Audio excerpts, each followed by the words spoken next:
मैंने जो इससे पहले ज्योग्राफी का जो कुछ प्रश्नोत्तरी कार्यक्रम लेकर के आया था, उसी कार्यक्रम को आगे बढ़ाते हुए हम और कुछ प्रश्नों के साथ आए हैं। आइए हम आपका सहयोग करें ताकि आपका परीक्षा जो हो अच्छा तरह से हो। इसलिए हम अपने प्रश्न की ओर चलते हैं। भारत का क्षेत्रफल 10 लाख वर्ग किलोमीटर है। भारत का क्षेत्रफल 10 लाख वर्ग किलोमीटर है। 32.8, 30.8, 31.8, 29.8, 32.8, 30.8, 31.8, 29.8। आपका सही आंसर होगा 32.8, यानी 32,87,000 वर्ग किलोमीटर भारत का क्षेत्रफल है। एक बात और बता दें, जब क्षेत्रफल की बात आती है, हालांकि आपके सिलेबस में है नहीं, फिर भी इस बात पर थोड़ा समीक्षा कर लिया जाए कि जो प्रथम स्थान है क्षेत्रफल के हिसाब से वह रूस का है। भारत 7वें नंबर पे है। और एक बात और है कि अगर जो भारत का जो क्षेत्रफल देखा जाए तो पूरे विश्व के हिसाब से अगर हम आकलन करें तो 2.42% होता है। 2.42% होता है, ये दिमाग में रखेंगे। एक बात और भी, 2011 का जो सेंसस हुआ था, उसमें भारत का जो स्थान है जनसंख्या में, जो कुल विश्व में जो स्थान लगता है, टोटल जो पॉपुलेशन का है जो है वह 17.5% है। इसे भी दिमाग में रखेंगे। हालांकि आपके बुक में इस बात को बताया नहीं गया, इसलिए इस पर चर्चा करना। चलिए अगला प्रश्न है कि 8 डिग्री 4 मिनट उत्तर से, 87 डिग्री 6 मिनट उत्तर और 68 डिग्री 7 मिनट पूरब से 97 डिग्री 25 मिनट पूरब के बीच भारत स्थित है। यह कौन सी रेखाएं हैं? 8 डिग्री 4 मिनट उत्तर और 87 डिग्री 6 मिनट उत्तर, फिर इसके बाद 68 डिग्री 7 मिनट पूरब, 97 डिग्री 25 मिनट पूरब के बीच भारत स्थित है। कौन सी रेखा है? देशांतर और अक्षांश, अक्षांश और देशांतर, देशांतर और कर्क रेखा, अक्षांश और मानक रेखा। तो आपका सही आंसर होगा अक्षांश। मैं आपको थोड़ा सा यहाँ पर बता दूँ जिससे आपको समझने में आसानी होगा।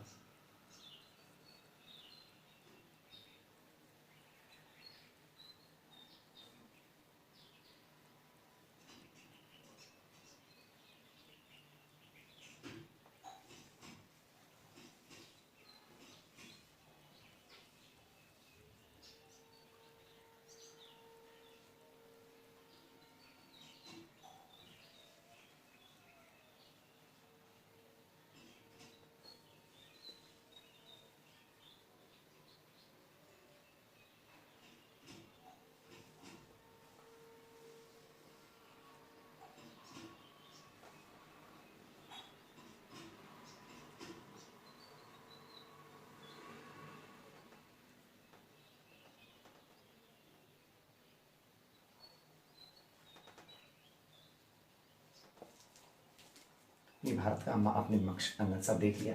ये जो शुरू है उत्तर यानी कि नीचे वाला पोर्शन से, ये अक्षांश रेखा यहाँ से लेकर के यहाँ तक का जो है ऊपर, ये जो अक्षांश रेखा देखते हैं, ये 8 डिग्री और जो है 4 मिनट से शुरू हो गया और गया कितना? 87 डिग्री 87 डिग्री 6 मिनट तक गया। ये याद रखेंगे। ये उत्तर की और उत्तरी गोलार्ध में है। भारत को अगर आप देखेंगे, याद करें, अगर भारत को देखें तो यह कहाँ पे है? यह उत्तरी गोलार्ध में। इस तरह देखेंगे तो यह उत्तरी गोलार्ध में है। जरूरी, ये नॉर्दर्न हेमिस्फीयर में, उत्तरी गोलार्ध में है, इसलिए ऐसा उत्तर लिखा जाता है यहाँ पर।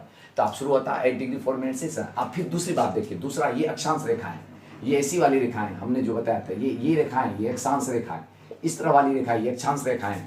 चलिए आगे हम बढ़ते हैं। नेक्स्ट है जो आपका ये देशांतर, और देशांतर को अगर आप ध्यान रखेंगे, देशांतर की बात करें तो इसका जो है हम यहाँ से इस तरह खींचते हैं, ऊपर से नीचे, ऊपर से नीचे, और यहाँ भारत का ये छोर ले लेंगे देशांतर रेखा के लिए। इस रेखा को अगर हम समझना चाहें तो ये शुरू होता है मेरा 68 डिग्री 7 मिनट से लेकर के 97 डिग्री 25 मिनट तक, इस दो बीच की रेखाएं ये देशांतर रेखा है। इसलिए मैंने कहा, मैं बताना चाह रहा था आपको, ये अक्षांश रेखा, ये नीचे वाला जो खींच रहे थे हॉरिजॉन्टल क्षैतिज रेखा में के लिए वह ये अक्षांश था, और ये जो ऊपर से नीचे जो लाइन खींचेंगे इस तरह है, ऊपर से नीचे जो चला जा रहा है यह आपका देशांतर रेखा, इसी के बीच में भारत स्थित है, ये आप जानकारी रखेंगे। एक बात मैं बता दूं, ऊपर से नीचे अगर इसकी लंबाई को देखें, यानी कि लद्दाख से लेकर के कन्याकुमारी तक अगर भारत का कुल जो देखेंगे कितने वर्ग किलोमीटर में, 3200 किलोमीटर, 3200 किलोमीटर,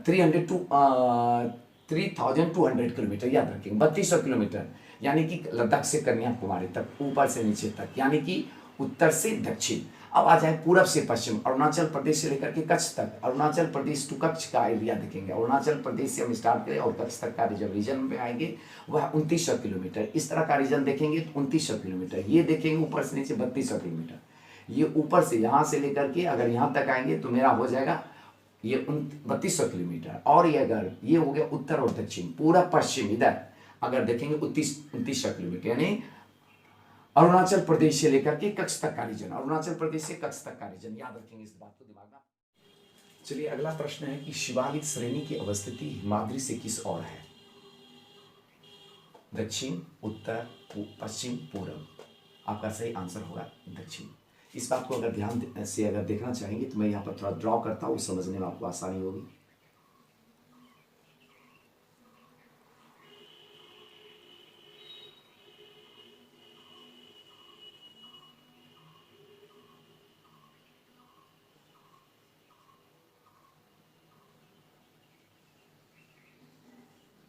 ये जो मैं अभी बता रहा था कि हिमाचल इसके बारे में,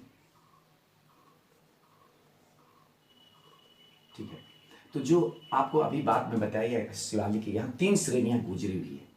अगर पहली श्रेणी आप देखें इधर से उधर, ये इस तरह से है, दूसरी श्रेणियों को आप देखेंगे तो इस तरह से गुजरी हुई है, और तीसरी श्रेणियों को देखें तो इस तरह से गुजरी हुई है। 3 श्रेणियाँ, 1 2 3। तो सबसे पहला ऊपर की जो है वह बृहद हिमालय के नाम से जाने, या हिमाद्री बोलते हैं, इसे बृहद बोलते हैं, या फिर बृहद, या फिर हम इसे हिमाद्री के नाम से जानते हैं, हिमाद्री हिमालय के नाम, चूंकि हिमाद्री से, चूंकि हिम से भरा पड़ा है इसलिए हिमाद्री नाम से, इसे भी याद रख सकते हैं, हिमाद्री नाम है इसका। बीच वाला जो है मध्य हिमालय इसको बोलते हैं, जो बीच वाला है उसे मध्य हिमालय के नाम से जानते हैं, ठीक है ना। और लास्ट वाला इस साइड में देखिए, तीसरा नंबर, ये प्रथम हो गया, फर्स्ट, ये सेकेंड है, और ये आपका थर्ड है, ठीक है ना। तो पहला जो मेरा पहला जो ऊपर से उत्तर की साइड में जो है ये इसको बोलेंगे बृहद या हिमाद्री हिमालय। इसे याद रखेंगे, बीच में जो मैंने एक लाइन खींची इस तरह से आप देख रहे हैं, वह जो आकर के मिल जाती है उस रेखा को आप ध्यान रखेंगे। यह जो है आपको मध्य हिमालय है, जिसको हिमाचल हिमालय के नाम से भी जानते हैं, मध्य हिमालय या हिमाचल हिमालय के नाम से। और लास्ट में ये तीसरा लाइन जो हम खींच रहे हैं, इसको आप जो है इसी को हम कहते हैं शिवालिक हिमालय, याद रखेंगे, इसको बोलते हैं शिवालिक हिमालय, ठीक है ना। तो अगर हिमाद्री से देखेंगे तो यह उत्तर है, और मैदानी एरिया से देखेंगे, यह जो शिवालिक हिमालय है ये मैदान का एरिया है, यह उत्तर भारत का मैदानी एरिया। मैदान के अगर पूछ दे कि मैदान से किस ओर है तो मैदान से उत्तर की ओर है, और शिवालिक क्या कहते हैं हिमाद्री से किस ओर है तो दक्षिण की ओर है। अगर ये पूछ दे या इसके जगह पर शिवालिक हटा दे और यहाँ पर लिख दे कि भारत का जो उत्तर का जो मैदान है उससे किधर है, तो ये भी आप समझ गए होंगे, ठीक है ना। आइए पूछ दे या हिमाचल हिमालय से किस ओर है तो दक्षिण की ओर है। तो यहाँ पर कई क्वेश्चन ऐसे हैं जो घुमा फिरा कर आपसे पूछा जा सकता है। अगर ये 3 फिर है, यानी कि मैंने जो ऊपर में एक लाइन खींची है, इसके बाद बीच में एक लाइन में खींचा, इसके बाद यानी कि यह जो हिमाद्री, हिमाचल हिमालय और शिवालिक हिमालय, ये 3 नाम से इसको जो है बाह्य हिमालय के नाम से भी जानते हैं, शिवालिक हिमालय को बाह्य हिमालय भी नाम से हम जानते हैं। इसे ध्यान रखेंगे, आपका प्रश्न करने में आसानी होगी। चलिए अगला प्रश्न है, भारत का मानक समय किस देशांतर पर स्थित है?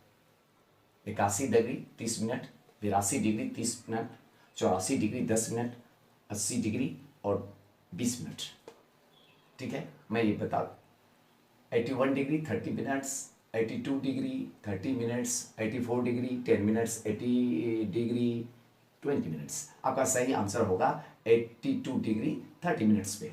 और ये भारत मानक समय रेखा को ही हम क्या बोलते हैं, मानक यामोत्तर, इसे जो है मानक यामोत्तर रेखा के नाम से भी जानते हैं, ठीक है ना। इसे जो है इसे IST के नाम से भी जानते हैं, इंडियन स्टैंडर्ड टाइम के नाम से भी जानते हैं, ठीक है ना।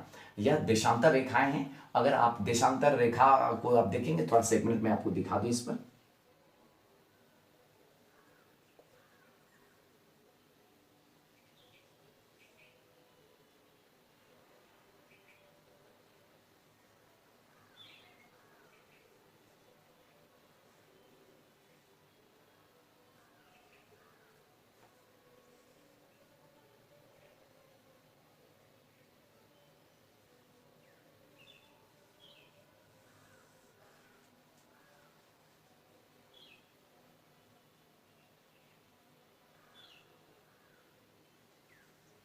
ठीक है। इस तरह से मैं अगर भारत का जो मैप बना लूँ तो इस मैप में आप देख रहे हैं कि ये जो देशांतर की मैं बात कर रहा था ये इस तरह से गुजरता है, ठीक है ना। और ये कहाँ से गुजर रहा है, 82.5 डिग्री ऐसा भी लिखा रहता है, ये याद रखेंगे। 82 एंड 30 मिनट्स की जगह पर लिख देगा 82.5 डिग्री, यह भी ध्यान में आप रखेंगे। ये इस तरह से भी क्वेश्चन पूछ सकता है। तो मानक से में रेखा जो है 82.5 डिग्री से निकला, यह भी याद रखेंगे। देशांतर रेखा होता है और ये देशांतर रेखा होने के कारण हमारे यहाँ जो देशांतर रेखा का जो इंडिया में अगर देखेंगे लगभग हम लोग जो मानते हैं 30 देशांतर का हम लोग के यहाँ डिफरेंस है। क्यों कि हम लोग अगर ये देखें तो यहाँ से 68 से शुरू होता है, ये देशांतर यहाँ से शुरू, जैसे मैंने पीछे बताया था। लगभग वहां से अगर दोनों को माइनस कर लेंगे, ये पूरा और पश्चिम जो देशांतर वाली जो रेखा है, यानी कि पश्चिम वाला ये मैंने जो खींच रहा है ये लाइन और ये लाइन, यानी कि जो मेरा यहाँ पर जो अरुणाचल प्रदेश और गुजरात के दोनों के बीच का अगर लाइन ये लगभग 30, आपको यह 30 देशांतर का, लगभग 30 देशांतर का डिफरेंस होता है। मैं आपको बता दूं, अगर यहां से यहां के टाइम का जो वेरिएशन होता है, अंतर होता है, लगभग 2 घंटे का है। लगभग 2 घंटे का अंतर पे यहाँ पर जो सूर्योदय होता है ठीक उसके 2 घंटे बाद यहाँ दिखाई पड़ता है। इसका कारण है टाइम वेरिएशन, टाइम, ठीक है, लॉन्गिट्यूडनल ये डिफरेंस के कारण ये हो रहा है। आप इसे भी ध्यान में रखेंगे, ठीक है। आगे मैं ये आपको मैं बता दूं कि ये जो आप तो ये देशांतर की मैं बात कर रहा था, ये बात और बता दूं कि जो अक्षांश को भी अगर देखेंगे उसका भी अगर आप डिफरेंस निकालेंगे तो लगभग वह आपको 30 देशांतर का ही डिफरेंस, अक्षांश का ही डिफरेंस है। यानी अक्षांश और देशांतर में ज्यादा का डिफरेंस नहीं है, 30 देशांतर का आपको अक्षांश में है। ठीक उसी तरह देशांतर में भी लगभग देशांतर में 30 डिग्री का आपको अंतर नजर पर आएगा। लेकिन हमें अक्षांश से कोई लेना देना नहीं है, या टाइम, अगर ये टाइम मानक समय की बात करेंगे तो देशांतर रेखा को हमें याद रखना है, ठीक है ना। चलिए अगला प्रश्न है, अरब सागर में गिरने वाली नदी है गोदावरी, ताप्ती, कृष्णा, महानदी। आपका सही आंसर होगा ताप्ती। मैं यहां पर आपको कुछ बता दूं, मैंने पूर्व में ये जो मैप है इंडिया का मैप, इस मैप को आप ध्यान से देख रहे होंगे। तो यहां पर देखिए अरब सागर में 2 नदियां गिरती है, मुख्य रूप से आपको याद रखना जो है, एक नर्मदा और दूसरी जो है ताप्ती। ये नर्मदा हो गई और ये ताप्ती हो गई, ठीक है ना। ये 2 नदियां जो है ये अरब सागर में गिरती है, ये ध्यान रखें, नर्मदा और ताप्ती। ठीक इसी तरह अगर यहां से आएंगे तो ये आपको जो हो गया इस यहां पर देखेंगे तो इस तरह से आप एक चीज और भी देखते हैं, नर्मदा ताप्ती के अलावा मैं ये और चीज बता दूं, यहां पर ये इस तरह से देखिए, ठीक है ना। ये जो हो गया गोदावरी हो गया, ये आकर के कृष्णा नदी यहां पर मिलती है, ठीक है ना। ये गोदावरी और कृष्णा नदी भी यहां करके मिलती है, यह गिरती है अरब सागर में, सॉरी ये जो आपको वे ऑफ बंगाल में जी गिरती है। इसका जो मुहाना बनता है वे ऑफ बंगाल में, इधर जो हम ये बताए थे नर्मदा और ताप्ती नदी का जो बताए थे ये जो है अरब सागर में गिरती है, ये ध्यान रखेंगे। अरब सागर में, ये अरब सागर में गिर रही है।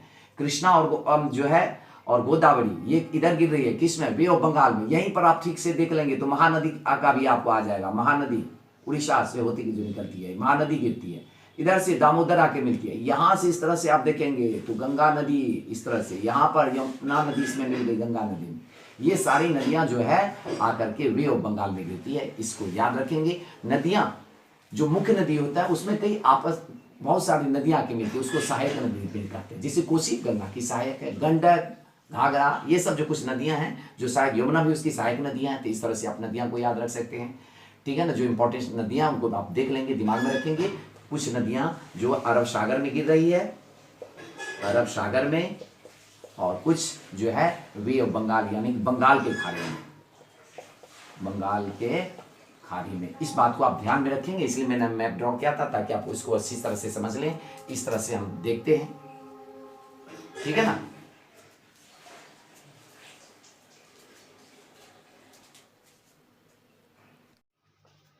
चलिए अगला प्रश्न है, डेल्टा का निर्माण करती है नर्मदा, ताप्ती, पेरियार, गोदावरी। आपका सही आंसर होगा गोदावरी। मैं आपको यहां कुछ बता दूं, ये जो वे ऑफ बंगाल में जितनी नदियां गिरती है, गंगा हुआ, महानदी हुआ, कृष्णा हो गया, गोदावरी हो गया, इधर से कावेरी, ये सारी नदियां जो गिरती है वे ऑफ बंगाल में जितनी नदियां गिरती है, आप मैप पर ध्यान देंगे, अगर मैप पे ध्यान देखेंगे तो आपको समझ में बात आएगी। तो वे ऑफ बंगाल में जितनी नदियां गिरती है वह अपने मुहाने के पास, जहां वह गिर रही है, यानी कि वह जहां इस समुद्र में वे ऑफ बंगाल में गिरी, वहां पर वो डेल्टा क्या है, इस तरह के आकृति का फॉर्मेशन करती है, इसे डेल्टा कहते हैं, त्रिभुज के आकार का है, ये डेल्टा कहलाता है, इसे हम लोग के बोलते हैं डेल्टा, इस तरह की आकृति का फॉर्मेशन करता है। जबकि नर्मदा और ताप्ती एस्चुरी बनाती है, ये ध्यान रखेंगे, नर्मदा और ताप्ती एस्चुरी बनाती है, लेकिन इधर जो है महानदी हुआ, गोदावरी, कृष्णा, कावेरी, गंगा, ये सारी नदियां, ब्रह्मपुत्र, ये सब मिलकर के जो नदियां वे ऑफ बंगाल में गिरती है, बंगाल की खाड़ी में गिरती है, ये बंगाल की ओर खाड़ी है, वे ऑफ बंगाल है, यहां पर जो नदियां गिरती है वह क्या है, डेल्टा का निर्माण करती है। और डेल्टा की आकृति बस आप यहां ध्यान दें, इस तरह से, यानी कि त्रिभुज का आकृति बना लें, इसे डेल्टा कहते हैं, ये दिमाग में रखेंगे। नेक्स्ट प्रश्न है, प्रवाल से निर्मित है लक्षद्वीप, अंडमान निकोबार द्वीप समूह, लक्षद्वीप और अंडमान निकोबार द्वीप समूह, इनमें से कोई नहीं, आपका सही आंसर होगा लक्षद्वीप, ठीक है ना। लक्षद्वीप जो है, आप ध्यान देंगे तो लक्षद्वीप जो है अरबियन सागर में है, ठीक है ना, और केरल से कुछ दूर पर है, अवस्थित है यहाँ पर लक्षद्वीप, केरल से। और ये जो लक्षद्वीप है यह प्रवाल से निर्मित है। ये प्रवाल क्या है कि समुद्री जीव जंतु जब मर जाते हैं, मरने के बाद जो है एक के ऊपर जब उसका डिपोजिशन होता है, जैसे ये समुद्री जीव जंतु मरा और इसके ऊपर नए जो जीवित हैं वो आ जाते हैं, फिर वो उस पे मर जाते हैं, फिर इस तरह से उसके ऊपर आ जाते हैं, वो मर जाते हैं, फिर इसके ऊपर आ जाते हैं, वो फिर मर जाते हैं। इस तरह से जो समुद्री जीव जंतु बढ़ते हैं और उसके ऊपर जो है एक मरते हैं, फिर उसके ऊपर नए जीव का निर्माण होता है, फिर वो जीव मरते हैं, फिर आगे बढ़ते हैं, तो इस तरह से वहां पर एक बनता है प्रवाल, ठीक है ना। इसे प्रवाल द्वीप समूह कहते हैं। तो जो हमारा जो हम बता रहे थे अरबियन सागर में जो है लक्षद्वीप जो है यह प्रवाल द्वीप समूह से बना हुआ है, ठीक है ना। ये प्रवाल को पॉलिप भी कहते हैं, इसे याद रखेंगे। मैं चलते चलते आपको एक और प्रश्न पर जिक्र कर दूं कि सुनामी, समुद्र में जो आती है लहर, उस लहर से जो काफी बड़ी लहरें आती हैं, उस लहर को सुनामी कहते हैं। 2004 में जो है वे ऑफ बंगाल में जो है इस तरह की लहर का सामना करना पड़ा सुनामी से, और इससे जो है तमिलनाडु का जो एरिया है वह तमिलनाडु, ये आप एरिया जो देख रहे हैं मैं मैप में बना दूं इस तरह से, ये जो आप पोर्शन देख रहे हैं तमिलनाडु का, ये तमिलनाडु इससे यह सुनामी से काफी प्रभावित हुआ था, ठीक है ना। अगला प्रश्न है, एक सींग वाले गेंडा पाए जाते हैं, बार बार ये क्वेश्चन रिपीट होता है, याद रखेंगे। एक सींग वाले गेंडा पाए जाते हैं पश्चिम बंगाल, असम, केरल, उड़ीसा। असम याद रखेंगे, पश्चिम एक सींग वाले गेंडा। एक बात और मैं बता दूं, एशियाई शेर के लिए प्रसिद्ध है गिर, गुजरात। एशियाई शेर के लिए प्रसिद्ध है गिर, गुजरात, याद रखेंगे। हाथी कहाँ मिलता है, असम, केरल, कर्नाटक। हाथी असम, केरल, कर्नाटक। जंगली गधा, बार बार क्वेश्चन पूछता है इसके लिए, कच्छ के रन एरिया वाले क्षेत्र में मिलता है जंगली गधा, कच्छ के रन एरिया वाले क्षेत्र। इसे याद कर लें। एक सिंह वाले गेंडा पाए जाते हैं असम में, एशियाई शेर पाया जाता है गिर, गुजरात। हाथी असम, केरल, कर्नाटक, इसे याद रखेंगे। जंगली गधा, बार बार क्वेश्चन पूछता है, जंगली गधा कच्छ के रन में। हिम तेंदुआ, भालू, बंदर, नीलगाय, चीतल, ये हमारे जो है हिमालय क्षेत्र में पाए जाते हैं। हिमालय क्षेत्र में ये आपको पाए जाते हैं। और मैं बता दूं आपको कि ये जो हमारे पास में जीव जंतु हैं, बहुत सारे ऐसे हैं जो विलुप्त होने के कगार पे हैं, उनका जो है शिकार कर लिया जाता है। और जो है इसलिए सरकार ने इस संदर्भ में कुछ जो महत्वपूर्ण कदम उठाए, जैसे वो नेशनल पार्क बनाती है सरकार ताकि उसको बचाया जाए। पशु विहार, जिसको जो है सेंचुरी बोलते हैं, नेशनल पार्क बनाए जाते हैं। National park, sanctuaries, biosphere reserve, जीव मंडल, याद रखेंगे 3 चीज। ये जितने सारे हमारे जीव जंतु पशु पक्षी जीव जंतु जितने हैं, बर्ड्स हैं, एनिमल्स हैं, या ऐसे प्लांट्स हैं जो नेचुरली जो है विलुप्त हो रहा है या इंस्टिंक्ट हो रहा है, यानी कि अब वो नहीं मिल रहा है, विलुप्त होने के कगार पे आ गया है, या उसे कैसे सेव रखा जाए, इसके लिए सरकार ने नेशनल पार्क, पशु विहार, जीव मंडल, आरक्षित क्षेत्र बनाए हैं। इन सब तथ्यों को आप दिमाग में रखें। यहाँ से बहुत इंपॉर्टेंट चीज है, आप याद रखेंगे प्लीज। यहाँ से क्वेश्चन आ सकते हैं, आ ही सकते हैं।